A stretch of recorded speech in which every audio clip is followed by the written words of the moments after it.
Pessoal, tudo bem com vocês? Aqui é a professora Márcia, da disciplina de Biologia. Estamos aqui para mais uma aula. Essa aula vai ser uma aula de revisão sobre o sistema imunológico, sistema genital e o sistema urinário, destinado para os alunos do terceiro ano do ensino médio que pretendem fazer Enem. Então, eu não vou me detalhar muito nos sistemas. Eu vou dar uma breve explicação de cada sistema, frisando aquilo que costuma ser mais cobrado nos exames de Enem e vestibular. Então, se você gosta do conteúdo que aqui é postado, não esqueça de deixar um comentário e se inscrever no canal.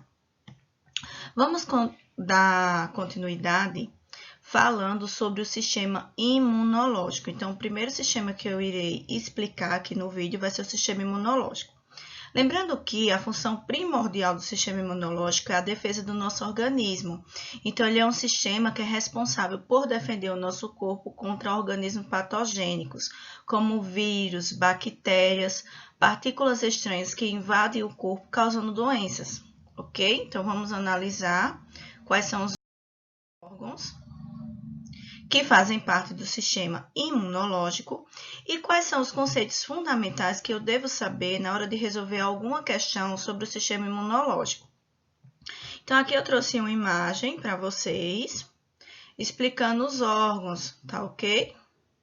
Então, olha, a gente tem os órgãos primários, que é o timo, e a medula óssea. Por que eles são chamados de órgãos primários do sistema imune? Porque eles são responsáveis pela maturação dos linfócitos. A gente tem o linfócito T e o linfócito B. Os linfócitos são células do sistema imune adquirido que vai chegar de uma forma mais específica para defender o nosso organismo. Então, os linfócitos são produzidos onde? No timo e na medula óssea, tá ok? Os outros órgãos, eles são chamados de secundário porque eles vão ser responsáveis necessariamente pela resposta imune. Então, eu tenho linfonodos. O sistema imune, ele age em colaboração com o sistema linfático. Então, as células do sistema imune, elas são transportadas para o local da infecção também através dos vasos linfáticos, pela linfa. Então, tá? Por isso tem aqui vasos linfáticos. Região que eu acho os linfonodos. E as tocilas, tá ok? Então, existem alguns conceitos fundamentais que vocês têm que saber na hora de resolver uma questão. Então, primeiro, o que é um patógeno? Patógeno vai ser aquele organismo invasor que está ali para causar algum processo infeccioso no seu organismo. Então, como patógeno, eu posso citar vírus e bactérias. O que é um antígeno? O antígeno, ele é chamado assim por ser aquele patógeno que vai ter a capacidade de desempenhar no nosso organismo a resposta imune. Então, quando o patógeno ele entra no organismo, ele vai ativar o sistema imune. Como ele ativa o sistema imune, ele é chamado de antígeno. Para todo antígeno existe um anticorpo. Então, o anticorpo ele é criado como resposta do sistema imune para atingir o patógeno. Vocês vão ver no decorrer da apresentação que esse anticorpo ele pode ser adquirido de forma natural ou de forma artificial. A resposta imune vai ser como o nosso organismo irá se comportar diante daquele agente invasor. Então, em alguns casos, o organismo ele fica apenas na imunidade inata, que eu vou explicar para vocês como é que ocorre essa imunidade inata. E em outros casos, ele vai para a imunidade adquirida, que é uma imunidade mais bem elaborada para conseguir combater aquele agente invasor.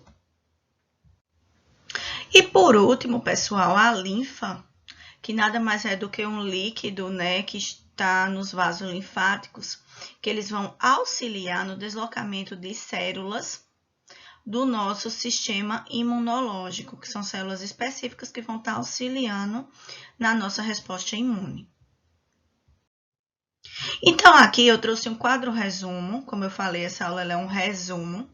Então, eu trouxe um quadro resumo sobre os tipos de imunidade. A gente tem a imunidade natural, que é aquela própria, né, do nosso organismo, a natural inata, que no caso ela é dividida em duas. As de defesa, no caso de barreiras. Barreira já está dizendo, são barreiras físicas que vão impedir que aquele patógeno ele entre dentro do nosso organismo. Então, como barreira, eu posso citar a nossa pele, as mucosas e algumas excreções que são excretadas naturalmente pelo nosso organismo. Então, ela vai impedir a proliferação de agentes invasores. E tem a defesa interna. Essa defesa interna é quando o agente invasor, um vírus ou uma bactéria, ela entra, né? Passa pela defesa de barreira e consegue penetrar na nossa pele ou na nossa mucosa. Então, vai vir fagócitos, que são células que vão digerir, células naturais de Killing, que são células assassinas da resposta inflamatória. Então, essas células elas vão fazer com que aquele organismo patogênico ele seja ingerido pelo nosso corpo. Isso ocorre pelas atuações de macrófagos, por exemplo. Então, gente, a gente tem a imunidade adquirida. Essa imunidade adquirida, ela tem a resposta humoral, que no caso são anticorpos que agem contra a infecção dos líquidos corporais, e tem a resposta mediada por células, que são células de citocinas, que agem contra a infecção nas células corporais. Então, quando a nossa resposta imune de defesa de barreira não dá certo, aí tem as defesas internas, que são as células que vão fagocitar o micro-organismo, não conseguem. Aí vão vir células mais especializadas, que são as células de imunidade adquirida, como os linfócitos. Então, eles vão desempenhar essa resposta mais elaborada. Então, quando a gente toma uma vacina, por exemplo, tem que ser ativada a nossa imunidade adquirida, porque ela é formada por células de memória. Então, se o seu organismo tiver contato com aquele agente patogênico, ele já vai ter uma memória formada de como combater aquele patógeno. Então, por isso que são produzidas vacinas, ok? Então, isso daqui é uma linha de defesa. Entre as células, primeiro eu tenho os neutrófilos. Quando os neutrófilos não dão conta, chegam os macrófagos, que vão fagocitar. Quando os macrófagos não dão conta, aí são liberadas respostas químicas para a chegada dos linfócitos, ok? Então, quais são os tipos de imunização? Eu tenho imunização ativa, que ela é administrada através do antígeno. Antígeno vai ser o agente patogênico que causa a doença. Então, isso daqui eu posso ter uma imunidade ativa de forma natural, quando eu já tive a doença. Então, o meu organismo ele vai gerar uma resposta imune adquirida com células de memória. Ou artificial, quando eu recebo esse antígeno inoculado através do processo de vacinação. Eu também tenho os tipos de imunização artificial, que no caso vai ser a administração de anticorpos, certo? Ativa, ó, essa daqui é ativa, e essa daqui é considerada passiva, tá bom? Porque a passiva eu vou receber os anticorpos formados. Retifiquem isso daqui. No caso, eu vou receber os anticorpos formados, para que o meu organismo, se ele já está muito debilitado, ele não vai conseguir produzir tantos anticorpos. Então, eu posso receber isso de forma natural, no processo embrionário, através da placenta, ou no nascimento, através do leite materno. É por isso que as mães, elas devem amamentar as crianças até os 6 meses, mais ou menos, porque o leite materno, ele proporciona a ativação de anticorpos no corpo da criança. Então, dificilmente essa criança vai adoecer com facilidade. No caso artificial, é o soro. Então, o soro ele é composto por anticorpos já formados. No caso, seu organismo está muito debilitado, você vai receber um anticorpos formados para que ele consiga responder melhor àquele patógeno que está ali atingindo o seu sistema imune, tá bom? Então, aqui é ativo e aqui, perdão, é passivo, tá ok? Então, dando continuidade, iremos falar agora sobre o sistema urinário. O sistema urinário, ele tem como órgão principal os rins, a gente tem dois. Aí tem a uréteres, a bexiga e a uretra, que é o canal pelo qual será eliminada a urina. Então, pessoal, qual é a principal função do nosso sistema urinário? Vocês vão encontrar nos livros didáticos falando que a principal função é a excreção. Então, essa excreção é produto de excretas nitrogenadas, formadas por resíduos de proteínas, dos gastos, compostos que não serão mais utilizados pelo nosso corpo, excreção de nossas células, tá bom? As fezes, elas não são consideradas excreção, porque no caso são os resíduos de comida, tá ok? Então, excreção mesmo é aquela realizada pela urina. Então, qual é o nosso tipo de excreta nitrogenada? É a ureia. A nossa excreção, ela ajuda a controlar a osmose, que é a regulação corpórea entre o ambiente e o nosso corpo, tá bom? Então, o que acontece, gente? Além do sistema urinário, que é o principal responsável pelo sistema de excreção, a gente também faz excreção pela nossa pele, através das glândulas sudoríparas. As glândulas sudoríparas, principalmente localizadas na região das axilas, elas excretam também resíduos celulares, tá bom? Por isso que quando fala do sistema excretor, quando fala de excreção, também entra a pele, porque nela encontra as glândulas sudoríparas. Aqui eu coloquei um pequeno resumo mostrando de que é composto o nosso sistema urinário. A gente tem dois rins, o direito e o rins esquerdo. Aqui a gente observa a veia renal, olha, a veia e a artéria, tá bom? Na artéria é onde vai chegar o sangue rico em oxigênio, tá bom? Então, chega o sangue rico em oxigênio e vai sair pelas veias renais o sangue rico em gás carbônico. Aqui, gente, eu tenho a uretra, que é o canal pelo qual são os tubos que vai ligar os rins à bexiga. Então, por esses tubos vão passar os resíduos para a formação da urina. Aqui eu tenho a bexiga, que tem a capacidade basicamente de 300 mililímetros.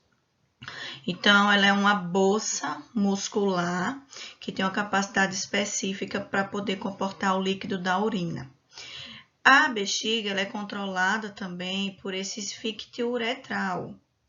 Então, esse esfíncter ele fica fechado, você recebe uma resposta, né, do seu sistema nervoso avisando que a bexiga está cheia. Então, no momento que você encontra um local propício para urinar, esse esfíncter abre e a urina ela sai pela uretra. Então, dando continuidade, iremos falar um pouco sobre as funções do rins.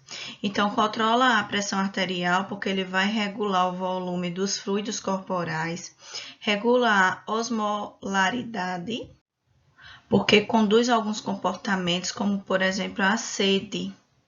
Então, esse controle aqui vai dizer quando você está com sede. Tem momentos que a nossa sede ela só é saciada com a água, né? Você pode beber um refrigerante, um suco. Mesmo assim, você vai ficar desejando a água. Porque nesse controle aqui, o seu organismo vai entender que você precisa de água para poder os rins estarem fazendo o papel correto. Mantenha o equilíbrio iônico. Quer dizer o quê? Que controla a quantidade, né, de sais, potássio e cálcio e produzem hormônios. Esses hormônios eles vão controlar a síntese de hemácias. Hemácias, no caso, são os eritrócitos, células sanguíneas, glóbulos vermelhos. Então, gente, existe um controle hormonal da fisiologia renal. Esse controle ele é feito basicamente pela atuação de dois hormônios. O ADH, que é o hormônio antidiurético, e o hormônio esteroide aldosterona. Então, esse ADH, que é o hormônio antidiurético, ele vai controlar o equilíbrio da água e regulação da concentração de urina.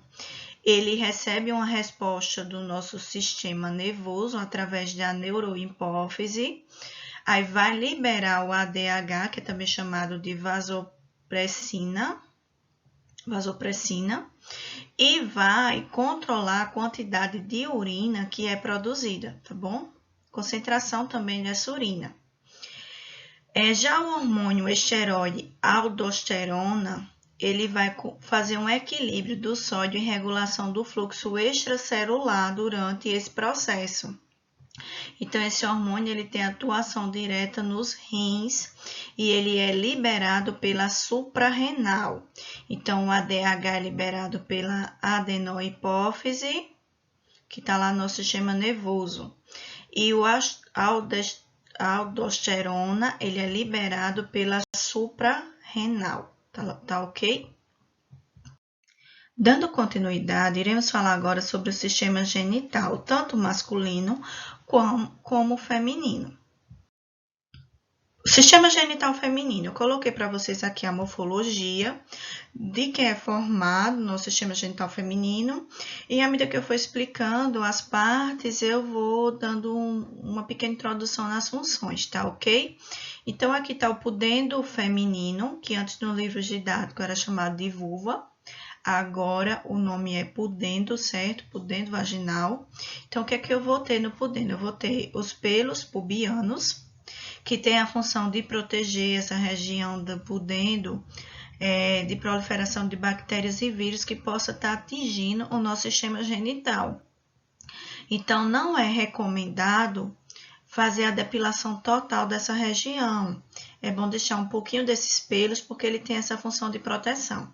Então, eu tenho os lábios maiores, né, os grandes lábios, os lábios menores, que vão proteger essa região aqui interna, o clítoris, que ele tem basicamente 1 centímetro e ele tem a mesma estrutura fisiológica da glande, que é a cabeça do pênis.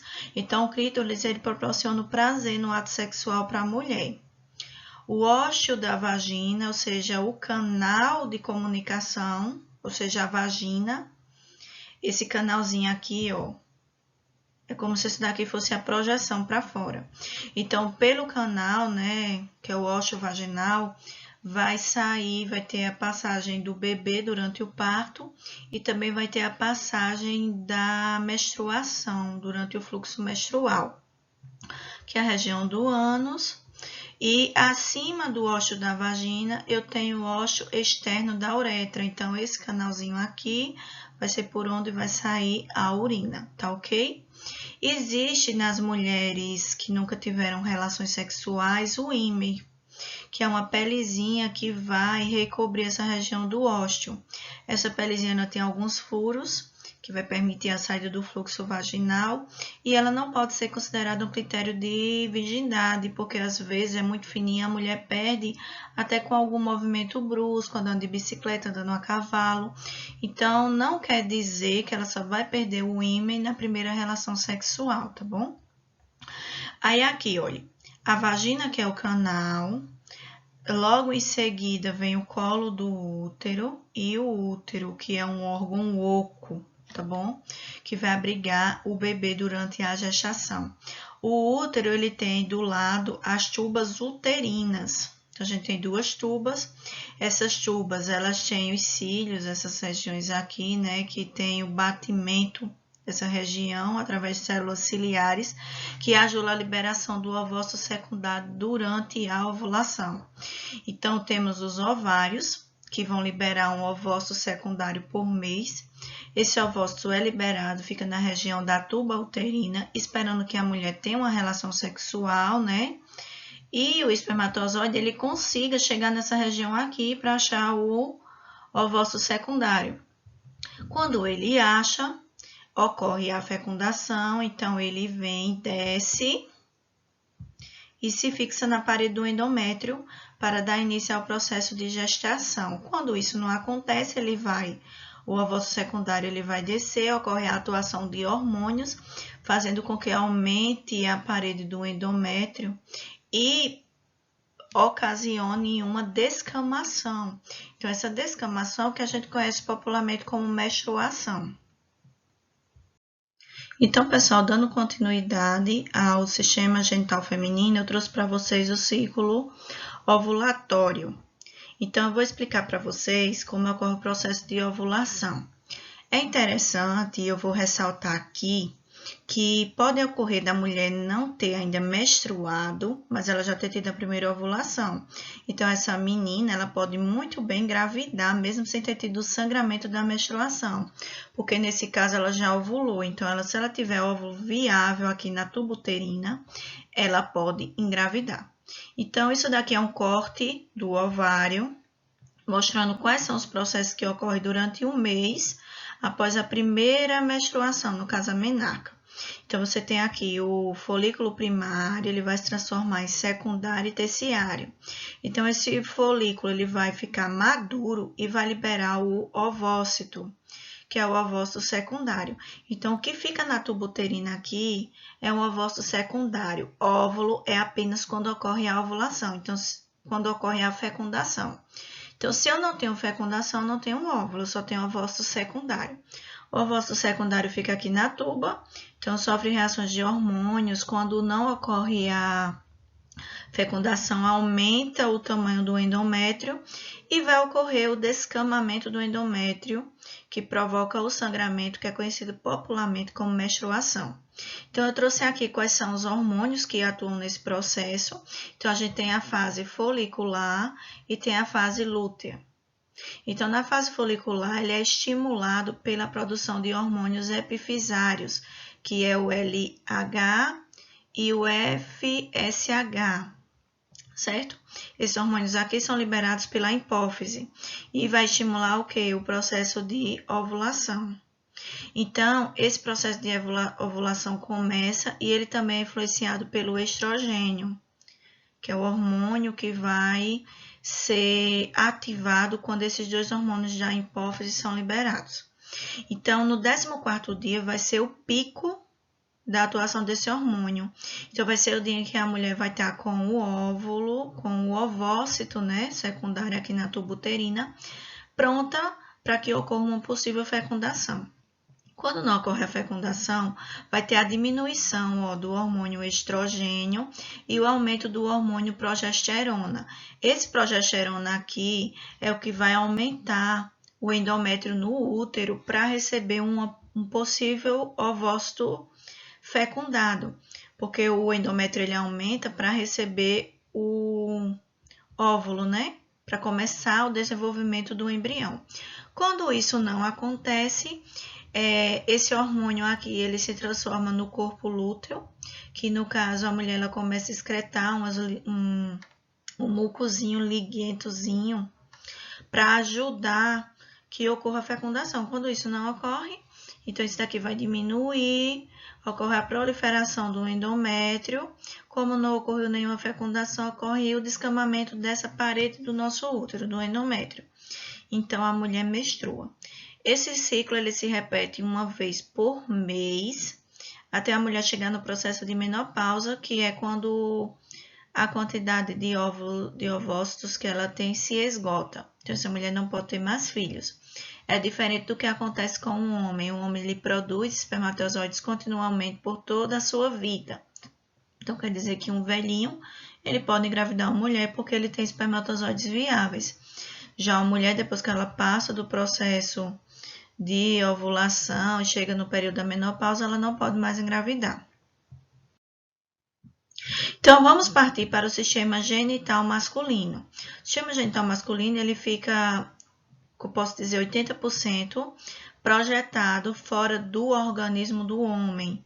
Então, você tem a bolsa escrotal e você tem o pênis, que são projeções, tá? Claro, isso não fica como na mulher, não, interno. Então, na bolsa escrotal eu vou encontrar os testículos, que é onde vai ocorrer a produção dos espermatozoides. Então, é a glândula do sistema genital masculino.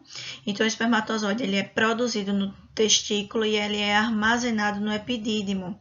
Essa região do corpo masculino é muito sensível, então o homem, se ele sofrer uma brusca pancada na região do saco escrotal, ele pode ficar estéril. Além disso, essa região ela possui temperatura corporal diferente do organismo do homem. É basicamente uma diferença de 2 graus Celsius. Então, quando está muito quente, a bolsa escrotal ela se projeta mais para fora do corpo. Quando está muito frio, ela se aproxima do corpo. Então, tudo isso para manter uma temperatura favorável aos espermatozoides que ali são produzidos. Então, eles são produzidos no testículo, eles são armazenados no epidídimo, eles seguem, né? E vão para os ductos diferentes. Esse ducto diferente é justamente pelo qual vai seguir para a uretra para ser expelido pelo organismo masculino. Então, quando ocorre o processo de vasectomia, que o homem faz uma cirurgia para não ter mais, não poder gerar mais filhos, então o que o médico vai fazer? Ele vai cortar os ductos diferentes, então o homem ele vai liberar o sêmen sem os espermatozoides. Porque o sêmen, aquele líquido ali, ele é fruto de produtos que são formados na vesícula seminal e na próstata, que tem a função de nutrir os espermatozoides. Então, ele vai liberar esse líquido, só que nesse líquido não vai ter espermatozoides, e os espermatozoides vão ser reabsorvidos pelo corpo masculino. O pênis, ele tem o corpo cavernoso, né, como se fossem umas cavernazinhas, e o corpo esponjoso, que vai permitir o fluxo sanguíneo nessa região no momento que o homem se encontra excitado no ato sexual. Então, isso vai fazer com que o órgão ele fique ereto e consiga penetrar no sistema genital feminino. Então, isso daqui é liberado, o espermatozoide, junto com o líquido seminal, ele é liberado na uretra. Então, o homem ele compartilha o seu sistema genital com o seu sistema reprodutor, não, seu sistema urinário, perdão, ele compartilha o sistema urinário com o seu sistema genital, também chamado nos livros de sistema reprodutor, tá bom? Diferente da mulher, que ela, como vocês viram, ela tem o canal vaginal e tem um canal da uretra. No homem não, ele tem apenas um canal que vai ter as duas funções.